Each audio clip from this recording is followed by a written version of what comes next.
Olá, sejam bem-vindos a mais uma aula do componente curricular de língua portuguesa. Nós estamos trabalhando rotas e eu sou a professora Naraline Menezes. Na nossa aula de hoje, nós iremos trabalhar perspectivas e particularidades do português brasileiro. E aí nós estamos numa série de aulas que fala sobre a história da língua portuguesa e essa é a nossa aula número 3. Então vamos à nossa aula.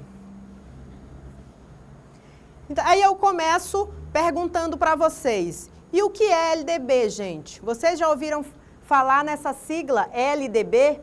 LDB é a Lei de Diretrizes e Bases da Educação Brasileira, como vocês podem observar aí na tela. Essa lei, ela define e regulamenta o sistema educacional brasileiro. Só o público, professora? Não, ela define o sistema educacional brasileiro, tanto público quanto o sistema privado. E aí, por que nós iremos estudar essa lei, professora? Qual a importância disso? Nós iremos estudar essa lei porque lá no artigo 26A dessa lei, da LDB, ele diz assim: nos estabelecimentos de ensino fundamental e ensino médio, públicos e privados, torna-se obrigatório o estudo da história e cultura afro-brasileira e indígena.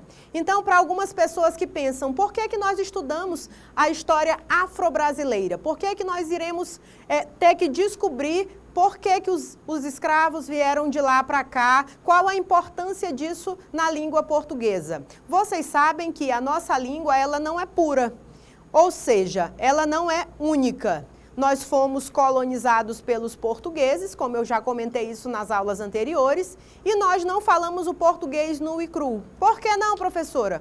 Porque quando os portugueses chegaram ao Brasil e eles desembarcaram, e vocês vão observar isso um pouco mais na frente, os indígenas já viviam aqui. E aí, alguns séculos depois, eles foram buscar nos portos da África alguns escravos. Então, a nossa língua é a junção de todas essas línguas, é uma contribuição de cada uma delas. E aí vamos dar continuidade. E aqui nós temos a África com a sua herança cultural. E aí você pode dizer, não foi só na língua? Não, foi nos costumes, na religião, na roupa. Então nós temos um universo de contribuições que o povo acriano trouxe para nós também. E aí, para dar continuidade, nós temos alguns grupos linguísticos que já eram falados no Brasil lá em 1500, quando os portugueses chegaram aqui. Observe que tem aqui, ó, 8 milhões de pessoas já viviam no Brasil em 1500, já vivia muita gente. O número não é exato, mas é um consenso entre os historiadores. Desse total, cerca de 5 milhões já estavam na Amazônia, incluindo outros países. Só para se ter uma ideia, à época, Portugal tinha mais de 1 milhão de pessoas. Então, se você observar aí nos dados, que é um consenso, antigamente não tinha um censo como temos nos dias atuais, não aqui no Brasil. Então, assim, aqui no nosso país, né, nessa dimensão territorial que nós temos, já viviam cerca de 8 milhões de pessoas, enquanto em Portugal vivia mais ou menos 1 milhão de pessoas. Então, assim, é uma disparidade muito grande. E essas 8 milhões de pessoas, cada região, cada povo, cada tribo, ele falava um tipo de língua. Por exemplo, aqui no nosso estado, qual era o tipo de língua que os indígenas falavam aqui no nosso estado? Pano. E aí nós temos aqui Caribe, G. Se vocês podem observar aqui no mapa, cada região, cada partezinha dessa colorida falava um tipo de língua. Então, assim, vivíamos aqui em tribos indígenas, umas maiores, outras menores, e cada tribo possuía sua língua. E aí eu trouxe aqui para vocês uma imagem ilustrativa do que eu já havia comentado antes. Se vocês observarem aí, ó, nós temos aqui a população indígena e aí os portugueses chegando. Essa é a primeira contribuição que nós recebemos oficialmente, quando os portugueses desembarcam em terras brasileiras. Então, as línguas que eram faladas no Brasil, que já não eram poucas, elas recebem uma contribuição do português, que é o português que vem e vai dominar os povos indígenas e impor a língua deles. E aí, professora, mas é só o português? Não, gente, só o português não, porque os escravos, eles são trazidos da África lá pelo século XVI ao século XIX. Então, eles iam nos portos africanos, eles capturavam esses escravos e eles traziam esses escravos no navio negreiro. Se vocês observarem aqui na imagem, vocês vão observar que eles eram trazidos em condições desumanas e trazidos para quê, né, professora? Eles eram trazidos para trabalhar. Então, eles vinham nessas condições para trabalhar, porque vocês sabem que a cultura indígena não é de exercer o trabalho pesado. Eles só produzem para a sua própria subsistência. Então, eles não têm esse hábito de trabalhar de forma mais pesada, diária. E aí, os escravos foram trazidos para cá com essa intenção, tá ok? Vamos dar continuidade. Então, nós temos aqui que as línguas africanas e a sua imensa influência histórica na nossa língua portuguesa. Aí diz assim, as palavras de origem africana até hoje permanecem no nosso vocabulário. Então, nós temos assim palavras que já eram faladas lá no século XVI e elas permanecem até os dias atuais. Porém, foi somente em 1789 que foi feito um registro oficial por um escritor chamado Antônio Moraes e Silva. Então, se você observar, já foi lá no século XVIII. Nós misturamos a língua, o português, as línguas indígenas e os dialetos africanos, e aí o nosso português, que é o português brasileiro, ficou totalmente diferente do português de Portugal, porque nós recebemos outras contribuições.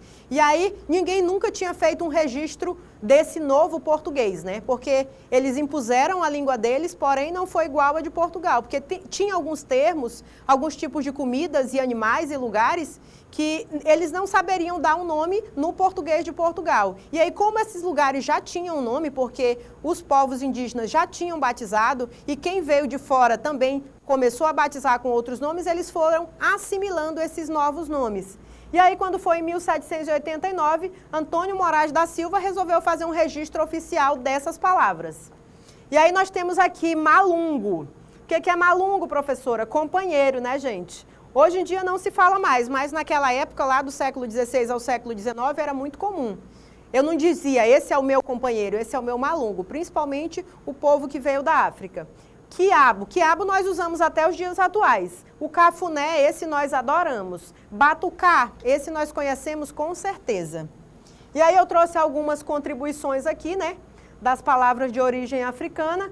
Quem não conhece o que significa dengo, né, gente? Dengo, o que é dengo, professora? Ah, eu vou dengar fulano. E aí nós temos o samba também, que é conhecido assim mundialmente. Nós somos conhecidos por termos as melhores sambistas pelo nosso carnaval, que é conhecido mundialmente. O caçula, a própria palavra caçula. Ai, professora, eu sou caçula aqui de casa. O lenga-lenga, menino, deixa de lenga-lenga. Quando você diz, ei, moleque, vem aqui, menino, ei, moleque, um menininho. O fubá, né, que é aquele bolinho que não é bem um bolo, mas fica aparentando ser um bolinho. A própria cachaça em si. O axé, que é um estilo musical, ou pode ser um cumprimento, dependendo da frase. E o cafuné. Então, se vocês observarem, todos os dias nós falamos palavras de origem africana e nem sabemos.